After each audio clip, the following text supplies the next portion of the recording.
High সবাইকে, এটা আমার আজকের ব্রাইড। তো প্লিজ তোমরা সবাই একটু কমেন্টস করো ব্রাইডকে দেখতে কেমন হয়েছে। আর ওর বাড়ির প্যান্ডেলের এখনও ডেকোরেশন চলছে, তো সেই জন্য আমি তুলতে মানে প্যান্ডেলে বসিয়ে তুলতে পারলাম না। তো আমি এখানে জাস্ট উঠোনে দাঁড়িয়ে নিয়ে নিচ্ছি ফটো ভিডিও সব কিছু, কোনো লাইট ছাড়াই। তো তোমরা সবাই একটু কেমন কমেন্টস করো যে কেমন হয়েছে ব্রাইডকে দেখতে। চোখটা একটু বন্ধ করো, খুব ক্লোজলি দেখিয়ে দিচ্ছি। দেখো মেকআপটা, স্মাইল করো, হাসো।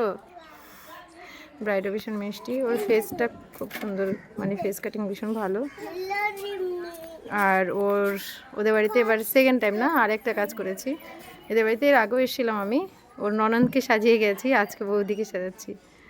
স্মাইল করো, পছন্দ হয়েছে? ও একদম কিছু বলেনি, সব থেকে ভালো যেটা যেটা তুই কিচ্ছু বলিসনি, তাই তো না? ও কিচ্ছু বলেনি, পুরোটাই আমার উপরে ছেড়ে দিয়েছিল। তো আমি একদম লক্ষ্মী ঠাকুর করে দিয়েছি। মনে হয় কি লক্ষ্মী ঠাকুর হয় না আমাদের ঠাকুরগুলো, সেরকম লাগছে। তো দেখো একদম লক্ষ্মী ঠাকুর মনে হচ্ছে না? তো প্লিজ তোমরাও সবাই একটু কমেন্টস করো যে কেমন হয়েছে ব্যাটকে দেখতে।